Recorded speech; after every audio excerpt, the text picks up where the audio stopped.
Hello guys, in this video I'm going to show you how to delete all of your videos at once on the Insta360 Go camera. This is the Go3, but you can do the same thing on any of the Insta360 Go versions.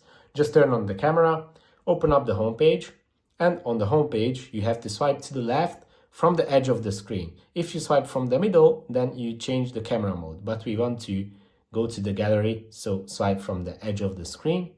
And here, select the top left corner for the grid view. And from here, you have to tap on the top right corner for the selection. And then tap on the top middle section to select all of the content that you have on your Insta360. As you can see, now all of the content is selected.